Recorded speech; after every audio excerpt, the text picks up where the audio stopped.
Boa noite a todos. Boa noite aos encarnados e os desencarnados. Eu tenho certeza que todo mundo fez um esforço muito grande hoje, em função da chuva, de estar aqui. E eu falo para vocês, não tem ninguém com medo mais de chuva do que eu. Então, isso aí eu já deixo claro que é o medo mesmo. E meu tema hoje, a Marília começou a anotar aqui e acabou que não completou, é o capítulo 28, as preces. A gente vai trabalhar as preces, itens 22 e 23. No item 22 é um prefácio. O prefácio é como se ele fosse dar aí um spoiler do que vai acontecer na oração, na prece.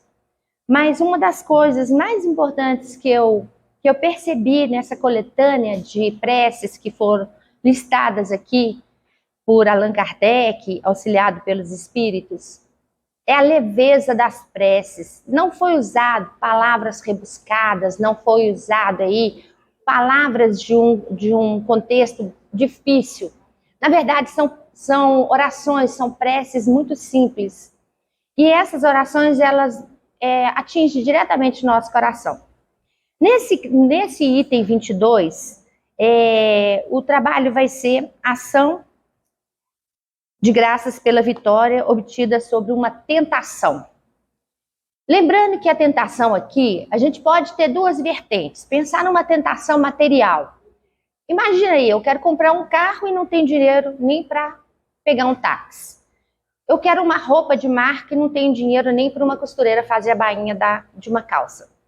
Então, tem muitas vezes a gente tem uma tentação material e a gente consegue se controlar. Muitas vezes não, viu, gente? Mas muitas vezes nessa tentação material a gente consegue se controlar e ficamos cheios de vida porque a gente conseguiu. E a segunda parte, que eu acho que é a mais interessante, é uma tentação espiritual. É em cima dessa que a gente vai trabalhar. E é em cima dessa que eu acho que é de verdade a nossa glória quando a gente consegue vencer essa tentação. Então eu vou ler os itens 22 e 23 e depois a gente vem comentando. Lembrando que o estudo é participativo. Qualquer dúvida que vocês tiverem, pode ficar à vontade, que a casa está cheia de gente para ajudar a responder. Podem ficar realmente muito à vontade. E, é claro, se eu souber, né, vai ser a pessoa. Mas os itens 22 e 23, eles são itens simples, itens pequenos. Quando a Jaqueline me passou, eu falei, nossa, eu gasto 5 minutos para fazer esse estudo. Vai ficar tranquilo para o Valdir, que ele vai ter mais tempo para trabalhar. Mas não é, não. Apesar do item ser curtinho, ele é muito vasto em termos de ensinamento. Então eu vou ler para vocês. Hoje eu me esqueci do óculos, então vai ficar mais fácil, né? Sem óculos é mais fácil. Prefácio. Aquele que resistiu a uma tentação, desejo assistência dos bons espíritos, dos quais escutou a voz. Deve agradecer a Deus e ao seu anjo guardião.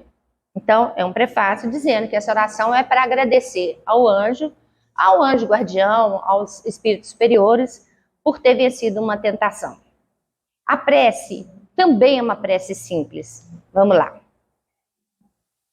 Vamos lá, que eu vou chegar o livro mais perto de aqui. Meu Deus, eu vos agradeço por me terdes permitido sair vitorioso da luta que vem de sustentar contra o mal.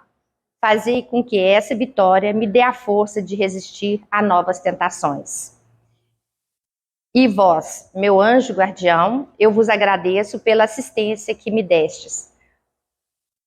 Possa minha submissão aos vossos conselhos merecer de novo a vossa proteção. Então é uma oração agradecendo ao anjo guardião, porque ele auxiliou aquele espírito a vencer aquela tentação. Bom, essas preces aqui, elas foram apresentadas em diversas circunstâncias, e tem uma prece que ela é uma prece bastante forte, que é a prece, cita nesse capítulo, a prece do Pai Nosso. E o Pai Nosso aqui, nesse capítulo nosso, ele foi dividido em 7 partes, didaticamente em 7 partes. Na 6ª parte, ele fala, livrai-nos de todas as tentações e de todos os males. Amém. Então, é importante a gente ficar com essa atenção com relação à tentação, que somos submetidos o tempo todo. Muitas vezes a gente não percebe que hora que estamos passando por esse teste, por esse momento. Vou contar um caso para vocês muito interessante. Eu tenho uma amiga, eu sou madrinha dela de todo jeito, e para completar agora eu sou madrinha de batismo do filho dela. Bom, essa minha amiga, ela toda quaresma ela faz um combinadinho com Deus. Um ano ela não vai tomar cerveja, no outro ano ela não vai comer chocolate. Teve um ano que ela fez um combinado, que ela iria vencer a tentação de falar mal de outra pessoa. Não sabia ela que ela estava fazendo a proposta mais difícil. E ela passou 40 dias me ligando. Olha, eu não vou dar conta. Eu falei, ai, só hoje, igual Alcoólatras Anônimos, só hoje. E ela venceu os 40 dias. Porque é natural a gente ver uma coisa que não está certa, a gente fala, olha, tem cabimento aquilo. Desse jeito não era possível a pessoa fazer, e a gente acaba fazendo. Sucumbina a uma tentação. E nessa proposta ela me chamou muita atenção, porque são coisas pequenas às vezes que nos ferem e ferem outras pessoas. E essa tentação do mal é legal da gente ficar atento. Claro, tentações maiores também, mas das maiores eu acredito que quem esteja aqui já esteja bastante preparado para se livrar dessas tentações grandes. Mas as tentações pequenas também, elas têm muita relevância. Bom, então a tentação é impulso para a prática de alguma coisa censurável ou não recomendável. Não precisa ser que tenha uma censura forte, mas só de não ser recomendável já tá bom de lembrar. Então, quando a gente fala muitas vezes, só porque eu não matei, eu não roubei, eu não ofendi meu pai e minha mãe, eu já estou fazendo bastante. Não, está fazendo bastante não, está fazendo o básico. O bastante é outra coisa. Então, essa tentação a gente vai lembrar agora com a questão da tentação espiritual. Algumas passagens que foram para mim marcantes toda vez que eu participo de um estudo, ou que eu assisto uma palestra, ou que eu leio. Uma das passagens assim, de tentação que eu acho mais interessante foi quando Jesus se recolhe ao deserto e ele sofre pelo Satanás 3 tentações.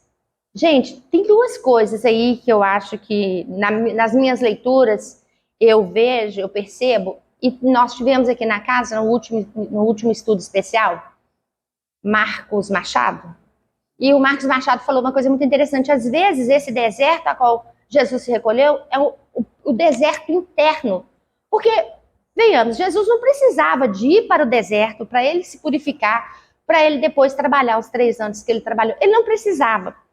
Bom, fisicamente a gente está falando que ele foi ao deserto, mas internamente ele se recolheu ao deserto dele, aquele lugar que tem várias provas de dor, provas de, no caso físico, seria um deserto de muito calor, muito frio, muitos animais diferentes, mas aquele deserto interno, né, que a gente tem que se recolher para de verdade a gente perceber qual que é a purificação que a gente está procurando.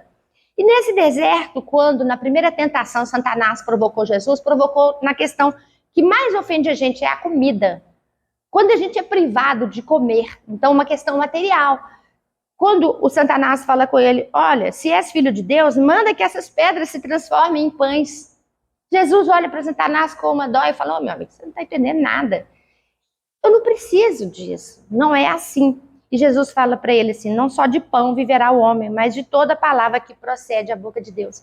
Então, o que ele fala? Eu vou vencer essa tentação, eu estou com fome. Tem 40 dias que eu estou nesse deserto, eu estou realmente com fome. Mas não vai ser, Satanás, eu não vou trocar Deus por você porque eu estou com fome. E eu vejo isso aí, um estado de superação muito grande. Tem gente como eu que tem maior dificuldade de fazer exame de sangue, porque quando eu levanto, que eu penso que eu tenho que ficar sem comer alguma coisa, que eu vou fazer exame de sangue, aquilo já é uma tortura. Isso nós estamos falando de poucas horas sem alimentar. Imagina 40 dias. Então, essa oferta de Satanás é uma oferta que poderia sucumbir qualquer um de nós. 40 dias?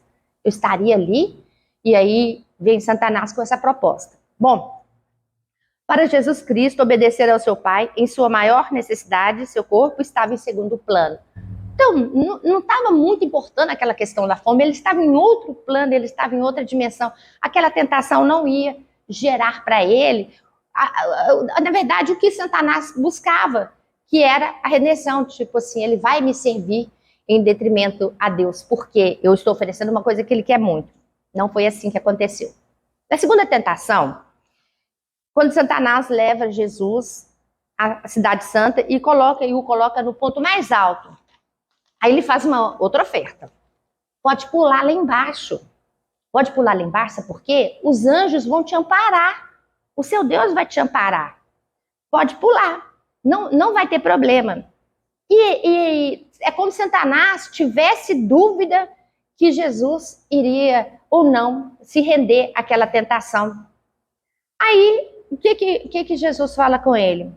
Primeiro, né, grande erro estava passando Satanás por questionar a palavra do Senhor. Isso aí era muito, muito estranho, como que eles, mas está registrado na Bíblia, como que eles chegaram a pensar como que esses espíritos do mal estavam pensando em atacar Jesus. Bom, sem dúvida a frase, não tentarás o Senhor teu Deus, essa foi a frase que Jesus falou, porque não iria ser aquilo que iria tentar Jesus, ele não iria sucumbir por essa proposta. Bom, na terceira e para esse momento, a terceira e última tentação foi da riqueza e glória. Satanás oferece todas as riquezas para Jesus. Ô, gente, que riqueza que Satanás tinha para oferecer a Jesus? Ele não tinha nada para oferecer. Ele achou que todas as pedrarias, toda a riqueza, e se Jesus ajoelhasse ao pé dele e se rendesse a ele como Senhor. Não estava funcionando aquilo. Satanás não estava nem sabendo com quem que ele estava conversando. Bom, aí Satanás então disse a Jesus, tudo isso te darei se prostrado me adoraste. Ele ainda queria que Jesus prostrasse aí. Então quando a gente pensa na tentação, a gente pode pensar que nós temos que ver quem é o espírito que será tentado. Se estamos com a vigilância aberta para sermos tentados. Pode até ser que nós estejamos agora no caminho, termos sido tentados e nós não sucumbimos a essa tentação. Pode ser que durante o dia a gente tenha passado por algum momento e a gente nem percebeu. A gente estava tão fechado para esse momento que não chegou. Então, é essa a proposta. É deixarmos nosso coração aberto, nos deixar prontos para que as coisas do bem venham, mas saber também que hora que esse momento ruim está chegando. Uma das formas que a gente tem para não aceitar, para não receber bem essa tentação, é nos conhecer. Muito fácil falar do outro, como que ele se rendeu àquela tentação, como que ele chegou ao final do poço, ao fim do poço, usando aquela droga, usando aquela bebida. Nós estamos com um pensamento de julgamento para com aquela pessoa, mas quem, na verdade, merece um julgamento somos nós, e nós é que precisamos nos conhecer. Muito bem. A partir do momento que a gente estuda, lê, se conhece, se fortalece, participa de grupos, começa a conversar coisas do bem, a gente alimenta o nosso coração, o nosso espírito de coisas do bem. E vou até colocar aqui, deixa eu ver o pincel aqui. Olha que interessante. Qual que é a melhor forma de fazer uma oração? Então, vamos lá, palavra oração. Bom, ajoelhado, deitado, em pé, dirigindo. A melhor forma de fazer uma oração, gente, é com o coração. Seja ele onde estiver, a pessoa estiver, o coração tem que estar naquela oração. O resultado vai ser perfeito. O resultado vai ser uma oração digna. Então, aquilo que eu falei no início, não precisamos de rebuscar muita coisa, não. De usar palavras que nem fazem parte do nosso dia a dia. Mas se a gente usar o coração naquela oração, a gente vai atingir melhor e vamos nos proteger das tentações. Bom, outra tentação que eu queria deixar aqui é o que Jó sofreu. Jó sofreu uma tentação vinda de Satanás, tirou dele os filhos, tirou dele a riqueza, encheu ele de pragas, de doenças, e Jó firme lá, e a esposa de Jó falava com ele, olha, Está na hora de você largar esse Deus. Ele não está trazendo coisas boas para você. É melhor se deixar ele de lado. Vamos seguir outro Deus. E Jó firme falou, não, esse é o meu Deus. É a ele que eu vou seguir. E Satanás provocando, e tirava um filho, e tirava outro. E Satanás provocando, e Jó firme. Por isso que a gente conhece aquela máxima, né? Para termos a paciência de Jó. Jó foi fiel a Deus até que Satanás desistiu. E depois Jó teve muitos outros filhos e uma riqueza que dobrou, e ele também se curou das chagas que ele tinha. Bom, quando a gente vê falando sobre outros filhos, parece que a gente tirou aquele pacote de filhos, colocou um outro pacote de filhos e tudo ficou resolvido. Não. Lembrando que a gente está numa casa espírita e que a gente acredita na reencarnação, temos que lembrar que aqueles espíritos, filhos de Jó, eles também tinham uma missão. Quem sabe que a missão dos filhos de Jó era ajudá-lo a passar por aquela provação? Várias missões podia ter, mas podia também ser essa, aqueles filhos que talvez tivessem uma vida curta, não curta, mas uma vida plena e suficiente para ajudar que Jó passasse por aquela provação. A partir dessa fala, a gente já fica com um sentimento assim mais tranquilo. Nossa, Jó de verdade, ele estava na hora certa, no momento certo, passando pelo que tinha que passar, mas ele passou de cabeça erguida, com o coração aberto, em nome de Deus. Então, ele não titubeou. Ele falou, olha, Satanás, você pode vir aí que está tudo certo, mas vamos ficar resolvidos aqui, que isso não vai me atingir. A mulher de Jó ficava brava com ele, mulheres, né? Nossa senhora, mulheres, na minha casa nós somos 5 filhas. Então, nós mulheres falamos muito, mas sabe o que acontece? Também a ideia do coração bom. Ela não largou Jó, ela está lá firme. Então isso é importante a gente deixar claro. Vamos passar por muitas coisas, gente, mas vamos tentar nos aliar à família, vamos tentar nos aliar aos amigos.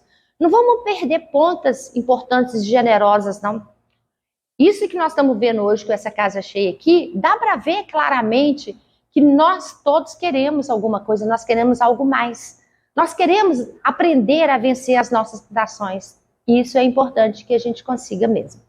Bom, a outra que a gente vai lembrar de uma tentação forte foi quando José, traído pelos irmãos, foi vendido como escravo.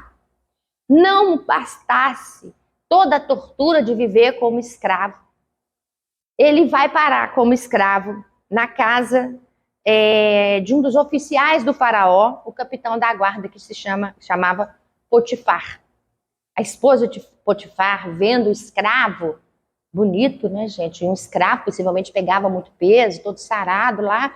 Ela se criou toda a ideia de uma tentação para cima de José. E José firme no propósito dele. Eu vim aqui para servir, eu não vim para avacalhar a vida do que é, nesse momento, naquele momento, o senhor dele, seria o dono daquele escravo. E ele foi firme nesse propósito e ele conseguiu vencer aquela tentação. Na Bíblia não fala, não é isso, Delano? Na Bíblia não fala o nome da esposa de Potifar, não fala porque não é importante ter um nome desses, poderia ser gravado por gerações. Se essa esposa de Potifar chamasse Darlene, Santa Maria, a minha mãe não iria colocar meu nome de Darlene, então assim, já ia perder meu nome. E é verdade, é um resguardo importante que a Bíblia fez de proteger aquele nome por gerações. Na Bíblia não fala, mas a geração depois, os primitivos, deram o nome a ela. De Darlene não, se você falar que é Darlene. Deram o nome a ela de Darlene. Nossa, quase. Bateu na trave. Igualzinho, por exemplo, se você fala assim, quais são os 3 magos? Todos eles têm. Não, na Bíblia nós temos que os 3 magos foram ver Jesus. Quais são os 3 magos? Ai, eu não sei o nome deles. Esqueci. Baltazar, Melchior e Gaspar. Só que na Bíblia não fala os nomes dos 3 magos. Ou seja, os nomes deles foram colocados depois, após a patrística. Eram os pais da igreja. Então veio toda uma série de tradições, foram passadas através de oralidade, até mesmo alguns escritos, e se convencionou chamar os magos desses 3 nomes. Só que tem um detalhe, também não sabe se eram 3, porque na Bíblia não relata quantos magos eram. Eles atribuem os 3 aos presentes que Jesus recebeu. Mirra, ouro e incenso. Mas lá, se você ver no texto de Mateus, fala os magos. Não fala 3, nem os nomes. Da mesma forma que você colocou. Eu prefiro... Depois, nós, seres humanos, vamos dar nome, porque isso foi nos permitido. Mas sabe o que eu acho, Delana? Esse negócio de dar nomes, quando é uma obra boa e edificante, eu acho até legal. Se... Não tem nenhuma Dalila aqui não, né, gente? Mas bateu na trave para Darlene, né? Aí é complicado isso, né? De ter essa situação. Bom, mas eu me resguardo ainda, que não vou falar o nome de Dalila. Eu prefiro pensar que não tenho esse registro. Então, Potifar seria traído por José, seguindo a tentação que aquela mulher estava provocando aquele escravo. Ele não foi contratado, a palavra não seria contratada, ele não foi escravizado para servir a esposa dele. Então, ele não estaria fazendo o papel correto, e não o fez. E, posteriormente, ele, mais tarde, ele se torna o governante do Egito. Então, mostra o caráter e mostra a moral que tinha José. Então, para que eu mencionei isso? E tem mais um outro caso que eu acho que é legal também. Para que a gente lembra esses fatos? São notórios, mas exatamente para colocar. Olha a gravidade da cena. José podia ter sido sacrificado porque ele não atendeu aquela mulher. E ele bancou isso e falou, olha, se quiser sacrificar, pode sacrificar, mas não vou fazer isso com o meu Senhor. Então, é bacana. Eu acho que é bastante interessante. Depois, o apóstolo Paulo também, quando ele tomou aquelas 5 vezes a chibatada de 40 menos 1, e ele se manteve firme ainda na mesma proposta que ele tinha, que é honrar ao Deus. Para ele, um Deus já começava a ser um pouco novo naquela época, mas ele estava pronto e preparado para seguir aquele Deus. E ele foi açoitado. 40 menos 1 não é 39, não, viu? Naquela época era o medo de errar e passar de 40, porque quem o açoitasse 40 vezes iria ser punido, e o medão de ser punido também com aquelas chibatadas que ele estava dando lá. Pronto, melhor a gente passar para 39, porque se errar para uma, ainda estou dentro das 40. E ele foi açoitado 5 vezes, 40 menos 1 vez. Então, e ele resistiu àquela tentação. Na primeira açoitada daquela ali, eu acho que uma pessoa já pensaria, olha, acho que melhor eu me converter a esse outro Deus que eles estão falando aí, que vai ficar bem. E ele não fez. Então, são passagens que a gente vai lembrando ao longo das histórias, ao longo dos ensinamentos, e a gente vai se colocando naquele lugar. Lembrando que nós temos todo o nosso estudo foi feito em parábolas. Não significa exatamente daquela forma, mas significa que tem entre linhas, ensinamentos ali. Lembra quando eu li o prefácio e a oração? Era coisa de 2 minutos. E aí a gente fala assim, nossa, o que mais que eu posso aprender nesse evangelho? O que mais que eu posso perceber? E quando vem todas as pessoas que vêm falar aqui e que fazem um estudo, a gente aprende um pouco mais. Agora mesmo eu comentei com minhas amigas ali, eu falei assim, nossa, eu acho que eu vou começar a rever. Toda vez que eu venho na terça-feira, eu aprendo alguma coisa. Eu tenho vontade de ficar vendo aquilo a semana inteira, para ver se eu peguei tudo o que foi falado.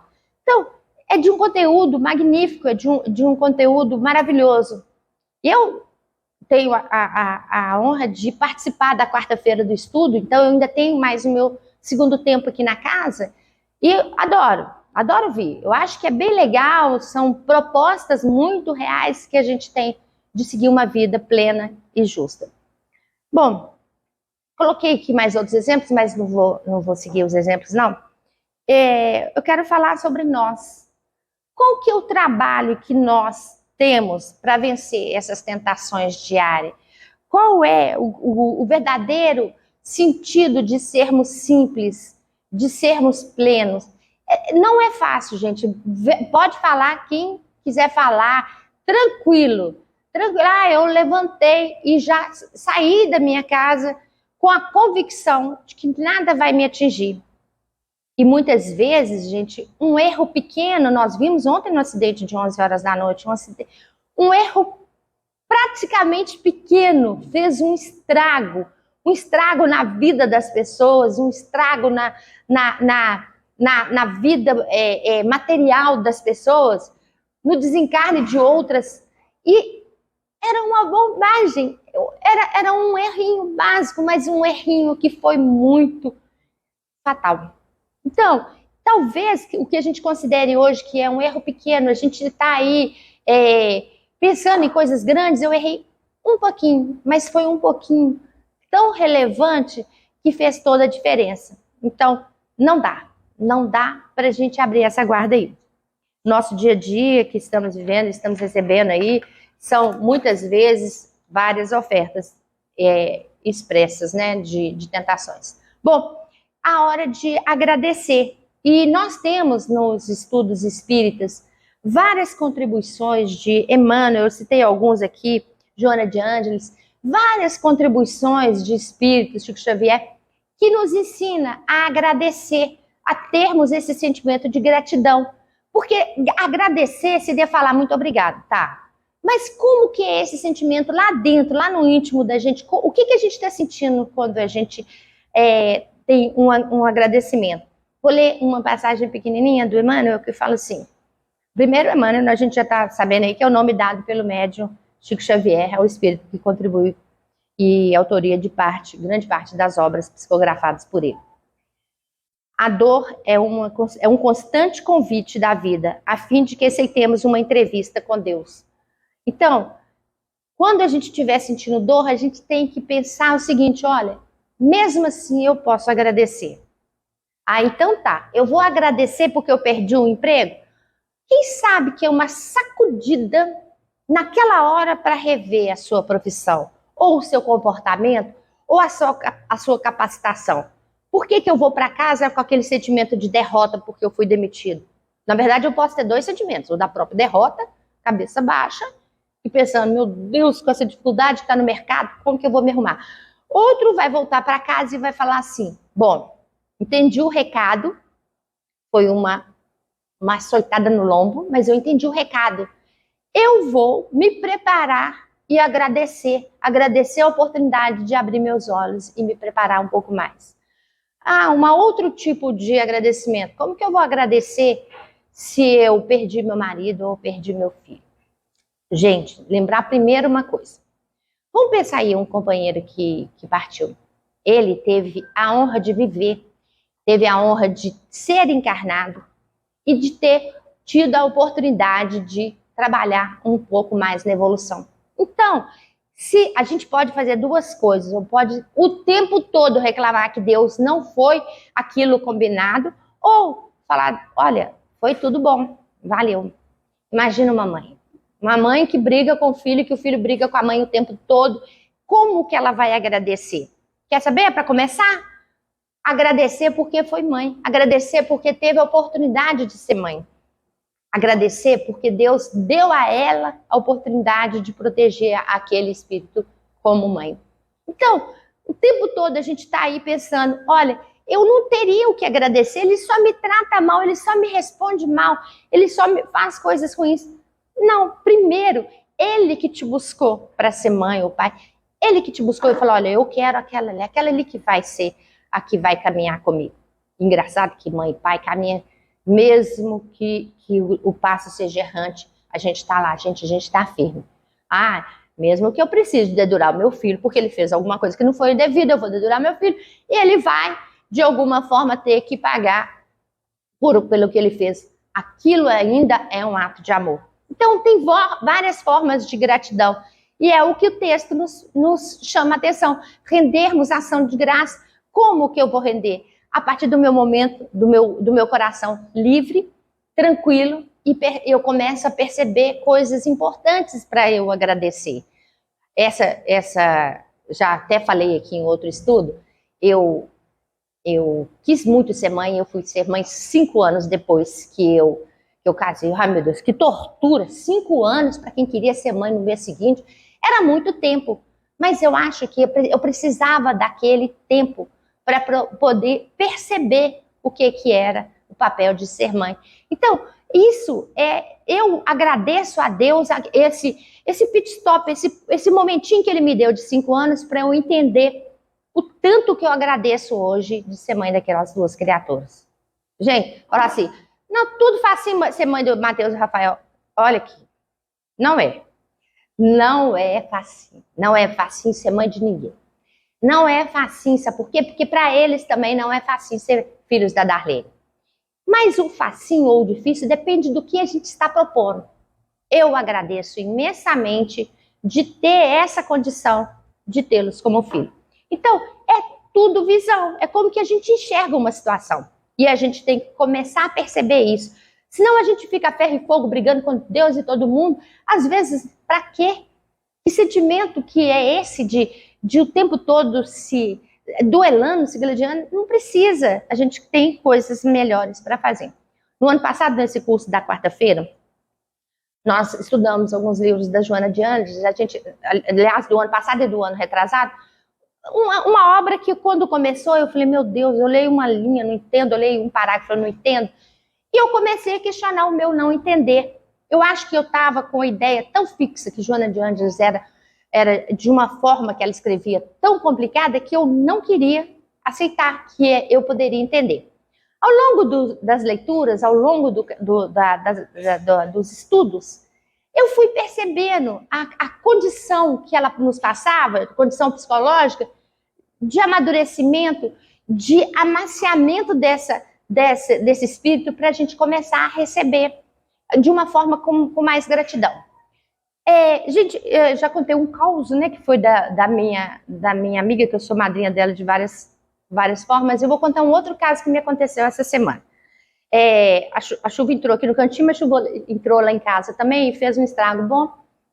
Consertamos o telhado e veio os moços para poder pintar. Esse moço é o moço que sempre mexe na minha casa, sempre pinta.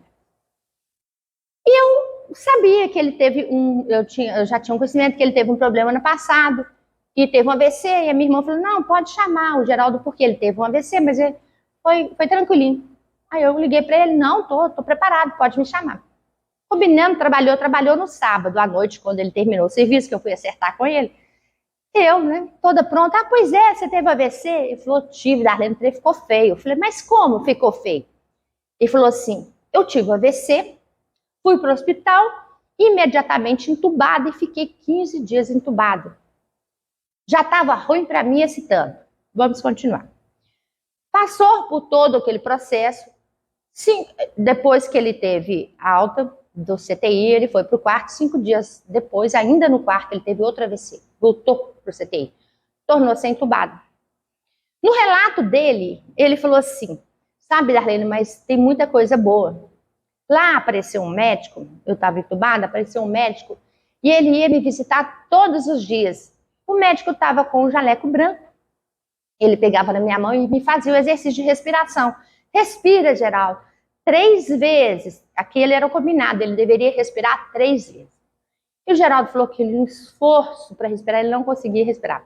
E o médico falando, vamos lá, 3 vezes. Mas sabe o que é um engraçado, gente? Naquele hospital, não tinha médico nenhum de jaleco branco.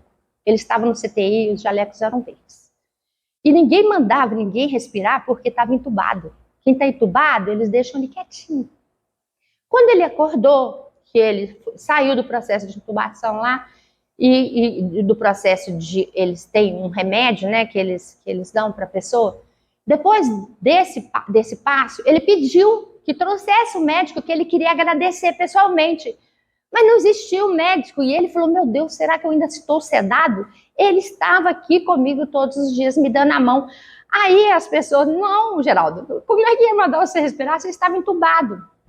E ele tem certeza hoje que aquele médico era um médico espiritual. Eu arrepio de contar, sabe por quê? Porque a gente sabe, a gente vê relato, mas quando a pessoa conta de verdade pra gente do lado ali, na hora eu fiquei imaginando, né, o médico e ele Meu filho até passou e falou assim, no corpo do Mateus, assim, um médico com jaleco branco. Eu falei, nossa, que legal. Ô, Geraldo, o Geraldo falou meu nome. Ô, João, eu fiquei emocionado. Ele ficou emocionado de me contar e eu fiquei também de ouvir. E eu acabei não buscando mais informações. Mas ele falou que a mão do médico era quentinha. E a gente sabe que no CTI a temperatura é mais baixa. Eu já estou terminando, viu, Gipaldinho? A gente sabe que no CTI a temperatura ela é baixinha. E é difícil, né? Como que ele vai ter essa sensação? E ele falando que o esforço dele era muito grande para ele respirar, mas que ele conseguiu respirar. Então, gente, olha, esse meu amigo Geraldo, ele falou que agora o nome dele veio mudar para gratidão. Ele agradece todos os dias a oportunidade que Deus deu de mandar um médico espiritual para acompanhá-lo. E eu aqui, como amiga do Geraldo, e trazendo para vocês, me emociono também de pensar que a gratidão, gente, ela vale para todas as horas, vale para as pequenas coisas. Vamos falar bem a verdade. Foi uma pequena coisinha que aconteceu. Foi um espírito, botou o jaleco aqui e foi lá dar a mão para ele e manda, respira, meu amigo, respira.